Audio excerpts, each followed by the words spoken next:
मैं समन सुरेश कुमार सब्रवाल, हिसार हरियाणा से, education department से, और लगभग 2.5 साल से समन संघ में सेवारत हूँ। और संघ को संघ नमामि, संघ नमामि, संघ नमामि। बहन समझ। जी, सभी के अच्छे विचार हैं। आज अच्छे से बहनों ने पोर्टल को बहुत ही मजबूती से संभाला और अच्छी अच्छी बातें बताई, और अभी बहन जी ने दिया कॉन्सेप्ट, उसके लिए भी बधाई के पात्र है।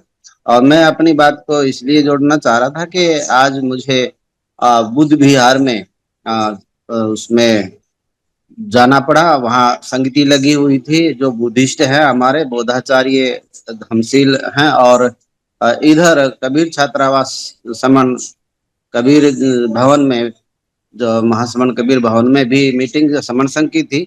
तो मैं वहाँ प्रेजेंट नहीं हो सका, क्योंकि मुझे वहाँ जाने का मौका मिल गया किसी तरीके से। तो हमें दो फायदे हुए कि एक तो समन संघ की इधर मीटिंग संगति चल ही रही थी, रविवार की जो होती है, और मैं उधर गया तो उधर भी मैं कहूंगा कि मैंने समन संघ से संबंधित कई बातें बताई। और वहाँ उन्होंने जो आजकल औपचारिक संगीति रखी थी, उसमें खास ओकेजन उनका ये था कि जो बहनें आज के दिन करवा चौथ का व्रत नहीं रखती हैं, उनको हम सम्मानित करेंगे और पाखंड से वो दूर है, इस बात को दूर तक फैलाएं। ये उनकी एक अच्छी मुहिम लगी। तो फिर मैंने भी समय मांग करके कुछ बोला और बताया कि खाली करवा चौथ ही नहीं, बाकी की जो चीजें हैं उन पर भी अमल करें। बहुत सारी बातें उन्होंने बताई कि ये साज श्रृंगार का सामान है, दुकानों में सामान खरीद करके हमारे को कमजोर करने का है, आभूषण खरीदने का करके हमारे को वो भी महंगाई मार करके और हमें नीचे करने का है, डाउन करने का है।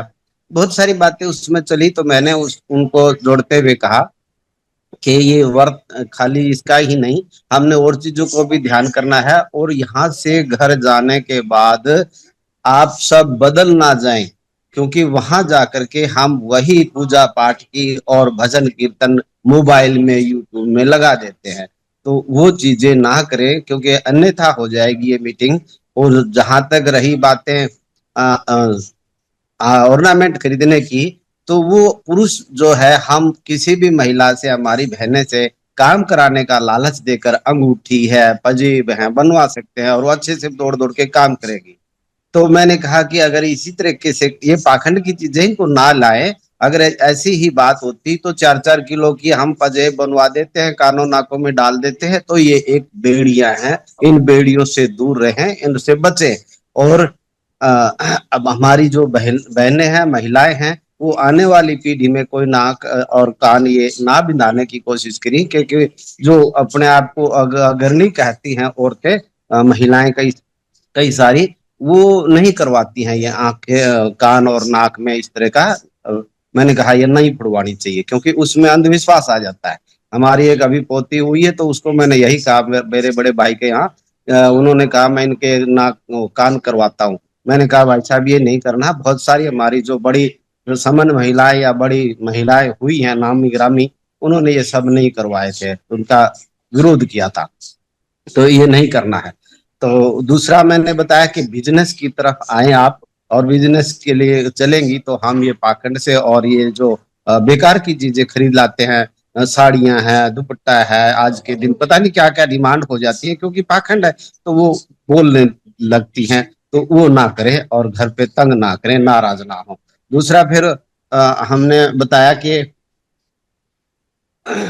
ये हमारे इधर, क्योंकि समन संघ बहुत कुछ बताता है, तो इसमें हमारी बस्तियों में शराब और मंदिर ये लोग बनवा देते हैं, ताकि उसी नशे में हम पड़े रहें। तो इससे भी हम बच्चे, ये क्यों खुलवाया गया हमारे लिए, तो ये बच के रहना है। दूसरा कि हमारी बहुत सारी मीटिंग्स लगती हैं, हिसार में भी या देश में भी। तो उन अलग अलग मीटिंग को एक कैसे कर सकते हैं, जागृत हों, आपस में बात करके इकट्ठे हों। जैसे समन संघ की लग रही है उधर, आज मेरे को यहाँ आने का मौका मिला। हालांकि वो हमारे ही साथी है, मेरे को पहले से भी जानते हैं, कभी इधर आए हो कभी उधर आए। तो हमारे कई सारी चीजों सुन रहे होंगे हिसार वाले भी, वो जानते होंगे।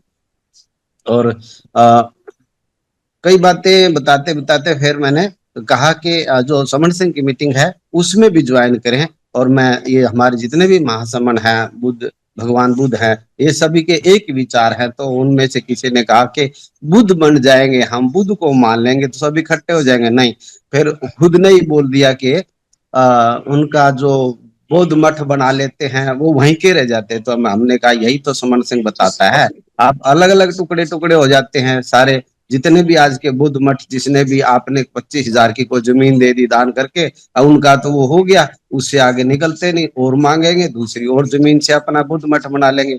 तो इस प्रक्रिया को दूर करके उनको इकट्ठा किया जाए और एक जगह संघ में आया जाए। ठीक है, वो भगवान बुद्ध ने दिया हुआ संघ था, समन संघ, लेकिन आप भिक्षु संघ और संघ नाम लेकर के उस टाइप का इकट्ठा नहीं हो पा रहे हैं। वो अलग से हैं तो उनका हो, लेकिन वो भी अलग अलग टोलियों में है। तो मैं यही बताना चाह रहा था खास करके कि उनको बहुत सारी बातें बता करके आया। और मैंने ये भी बताया कि महिला हमारी बहनें जो होती हैं, वो सबसे पहला गुरु होती है, जो सब कुछ सिखाती है। माँ बोलना सिखाती है, परिवार में जो भी हमारे रिश्ते नाते बोलना सिखाती है। तो वो अगर शिक्षित होगी, वो पाखंड से दूर होगी, तो पूरा परिवार पाखंड रहित और इन व्रत त्योहारों के चक्कर में भूखा ना मर के हमारा जो खाने का जो आहार लिया है उसको दूसरी जगह चढ़ावा चढ़ा करके आ जाती हैं और भूखा रहती हैं। तो ये चीजें ना करें। तो महिला हमारी बहनें जितना अपने परिवार को समझा सकती है, इस पाखंड से दूर कर सकती है, उससे ज्यादा और कोई नहीं कर सकता। क्योंकि हमारे समन संघ में भी बताया और कुछ किताबें पढ़ने को मिलती हैं, तो महिला प्रधान परिवार परिवार होते थे पहले, और पुरुष परिवार नहीं। जो कितनी भी चाहे रानियां हो, उनका जो बच्चा होता है तो रानी के उस औरत के नाम से जाना जाता था, मातृ प्रधान होने से। लेकिन बाद में ऐसा एक बीच में कालखंड आया जो कि अलग अलग बदलाव कर दिया और एक पुरुष प्रधान बना दिया। तो हम समन संघ में सुन रहे हैं, इसका प्रचार कर रहे हैं, दूसरी जगह जाके भी बताने का मौका मिलता है। मैंने ये बात बतानी थी। अगर इन बातों में मैंने कुछ गलत बोल दिया हो तो संघ मुझे क्षमा करे। संघ नमामि, संघ नमामि, संघ।